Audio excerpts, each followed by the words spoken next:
Andito ulit tayo ngayon sa Pet Shield. Kaya tayo nandito dahil magandang balita. Yung aso natin katatapos lang isisaryan, nanganak na. Bago tayo pumunta, automatic na bumili tayo nito. Ang tawag dito ay Protect. Ito yung kasing vitamina ng gatas ng ina ng aso. Bumili na tayo dahil luwalo ang anak, hindi pa natin nakikita. Hindi kakayanin ng nanay niya na masuplayan ang gatas ng 8 puppy niya. Kaya tara, excited na ako makita. Hello po!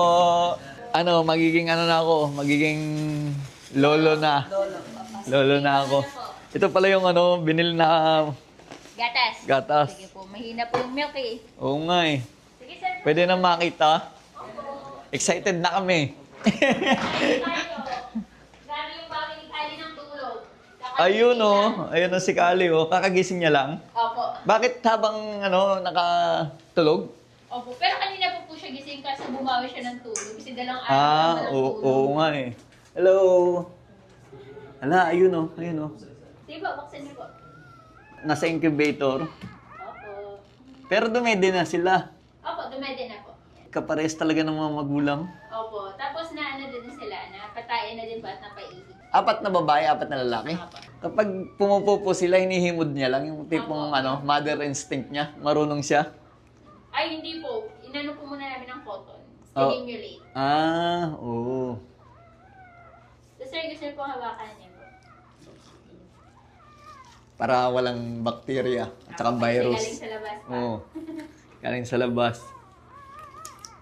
Ang galing Si Connie, di ba 9 something siya? Ngayon, ano na lang po siya? 5.8. Wala na. Dapat na kilo. Umimpis na 5.9.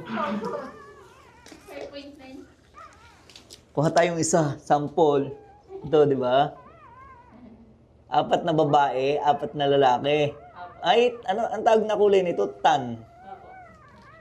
Kasi meron siyang meron siyang mga pula dito. Pero magbabago pa naman ang kulay nito pag lumaki Dito lang sila nagkakaiba na sa marking dito. Yung kulay puti dito. 'Di ba? Ang laki kasi ng niyan nung ulo ng tatay niyan. Kaya mas malaki. Saka yung mga buto dito, lalaki Nakakatuwa Ayun Kaya lang siya pikit Lahat yata may pula. Magkakabaligtaran nila yung dito niya yung markings. So si Kali namayat Parang namayating na kasi nasanay kami na kumusta ka? Hindi ka naman nahirapan kasi ka lang, tulog ka lang. Pero hanggang ngayon nakaswero pa din. Meron pa siyang kapitbahay.